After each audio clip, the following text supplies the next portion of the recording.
Saudara-saudari yang terkasih dalam nama Tuhan kita Yesus Kristus, semoga hari ini kita selalu dalam lindungan Tuhan, kita selalu sehat, kita selalu hidup dalam damai, sukacita, kasih di dalam keluarga kita.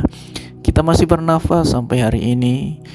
Itu semua karena kemurahan Tuhan, karena kebaikan Tuhan. Di hari yang indah ini, mari saudara-saudara kita merenungkan kembali dalam hidup kita tentang mengapa doa kita tidak dikabulkan oleh Tuhan. Saudara-saudara perlu tahu, ada 5 hal yang kita perlu merenungkan. Yang pertama-tama, kita ragu dalam doa kita. Saudara-saudara, yang kedua, dosa kita yang menghalangi doa kita kepada Tuhan. Yang ketiga, kita salah berdoa. Yang keempat, seringkali kita tidak mengutamakan Tuhan dalam hidup kita. Yang kelima, Tuhan punya rencana yang baik dalam hidup kita. Mari saudara-saudara kita bahas yang pertama tentang kita ragu-ragu dalam doa. Dalam Matius 21 ayat 22, firman Tuhan berbunyi, "Dan apa saja yang kamu minta dalam doa dengan penuh kepercayaan, kamu akan menerimanya." Dan Yakobus 1 ayat 6-8 berbunyi demikian, "Hendaklah ia memintanya dalam iman dan sama sekali jangan bimbang, sebab orang yang bimbang sama dengan gelombang laut yang diombang-ambingkan kian kemari oleh angin." Dalam firman ini tegaskan kita agar kita berdoa dengan penuh kepercayaan, penuh iman. Saudara-saudari yang terkasih, kalau kita tutup mata rapat-rapat, kita berdoa panjang lebar terus, habis doa kita mikir lagi, kira-kira Tuhan jawab doa kita enggak ya? Nah, itu masalahnya. Tuhan mau kabulkan, tapi hati kita ragu. Bagaimana Tuhan bisa kabulkan doa kita?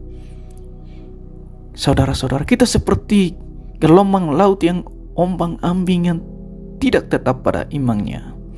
Kalau kita sakit, kita panggil hamba Tuhan sehebat apapun untuk berdoa, terus pakai lagi minyak 1 botol, habis lagi buat kita.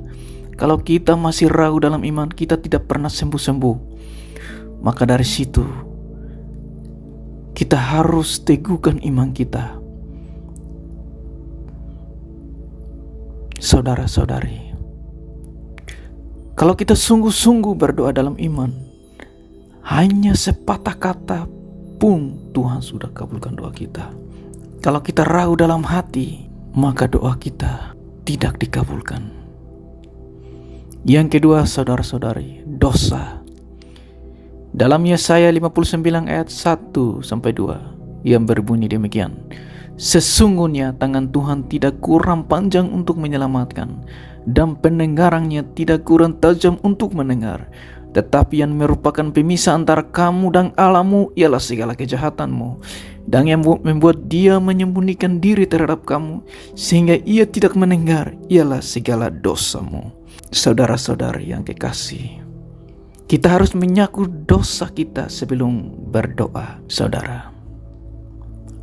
Seringkali kalau kita habis doa, kita berzina lagi, kita berjudi lagi. Inilah membuat hubungan kita antara Tuhan itu putus. Dan saudara-saudara, dalam Injil Markus 11:25-26, "Dan jika kamu berdiri untuk berdoa, ampunilah dahulu sekiranya ada barang sesuatu dalam hatimu terhadap seseorang, supaya juga Bapamu yang di sorga mengampuni kesalahan-kesalahanmu." Kalau kita berdoa setiap hari, tapi hati kita tidak pernah mengampuni sesama saudara kita, itu adalah penghalang terbesar bagi kita. Yang ketiga, kita salah berdoa. Dalam Yakobus 4 ayat 3, "Atau kamu berdoa juga, tetapi kamu tidak menerima apa-apa, karena kamu salah berdoa. Sebab yang kamu minta itu hendak kamu habiskan untuk memuaskan hawa nafsumu. Mari saudara-saudara, kita harus merenungkan. Seringkali kita tidak sadari hal-hal yang demikian. Kalau kita berdoa dengan ambisius adalah doa yang salah, yang tidak sesuai dengan kehendak Tuhan. Misalnya kalau saudara sudah punya satu istri, terus berdoa kepada Tuhan, saya mau punya istri lagi, saya jatuh cinta lagi. Itu adalah doa yang salah. Karena firman Tuhan mengatakan satu istri saja sampai mati. Dan satu lagi, kalau kita berdoa minta kekayaan, Tuhan tolong saya, teman-teman saya udah punya mobil, rumah, saya belum. Itu adalah motivasi doa yang salah. Seringkali kita tidak sadari, namun coba saudara merenungkan. Apakah doa yang kamu panjatkan memiliki motivasi yang benar atau justru salah? Satu hal yang perlu kita sadari, bahwa Tuhan selalu kasih apa yang kita butuhkan, bukan apa yang kita mau. Yang keempat, tidak mengutamakan Tuhan. Di dalam kitab Yeskel 14 ayat 3 berbunyi demikian. Hai anak manusia, orang-orang ini menjunjung berhala-berhala mereka di dalam hatinya dan menempatkan di hadapan mereka batu sandungan yang menjatuhkan mereka ke dalam kesalahan. Apalah aku mau mereka meminta petunjuk daripadaku? Saudara-saudara yang terkasih, seringkali kita datang kepada Tuhan saat kita butuh saja. Seringkali kita tidak mengutamakan Tuhan. Inilah salah satu kebiasaan kita. Selama kita masih dalam keadaan sehat, kita tidak pernah memikirkan Tuhan. Tidak pernah ada waktu untuk Tuhan. Kita selalu sibuk sana, sibuk sini. Sibuk dengan pekerjaan kita. Sibuk dengan urusan, dengan bisnis. Kalau kita sudah sakit, maka kita salahkan Tuhan. Saudara-saudara, Tuhan itu bukan obat paracetamol, saudara, yang kita butuh saat kita sakit saja. Bukan begitu. Kita harus mengutamakan Dia tuh, saudara-saudara. Dan ada satu lagi, ketika sudah berdoa terus pergi ke dukun lagi, wah ini lebih parah, saudara-saudara. Di dalam Wahyu 3 ayat 15-16 berbunyi demikian. Aku tahu segala pekerjaanmu, engkau tidak dingin dan tidak panas. Alangkah baiknya jika engkau dingin atau panas. Dan ayat 16, jadi karena engkau suam-suam kuku dan tidak dingin atau panas, aku akan memutakan engkau dari mulutku. Itu yang harus kita merenungkan. Di dalam hidup ini, meskipun sesibuk apapun, meski kita sibuk apapun, jangan lupa sama Tuhan. Kita harus bersyukur apa yang kita terima hari ini. Kita harus bersyukur selalu kepada Tuhan. Dan yang kelima, Tuhan punya rencana yang baik dalam hidupmu. Alasan yang perlu kamu tahu kenapa Tuhan tidak kabulkan doamu, karena Dia memiliki rencana yang jauh lebih baik daripada apa yang kamu minta. Di dalam kitab Yesaya 55 ayat 8 berbunyi demikian.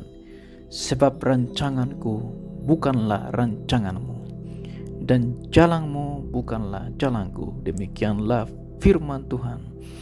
Tuhan gak bisa dipaksakan untuk menuruti keinginan kita. Sebab Ia adalah pencipta, sementara kita adalah ciptaannya. Karena apa yang menurut kita baik belum tentu baik bagi Allah, saudara.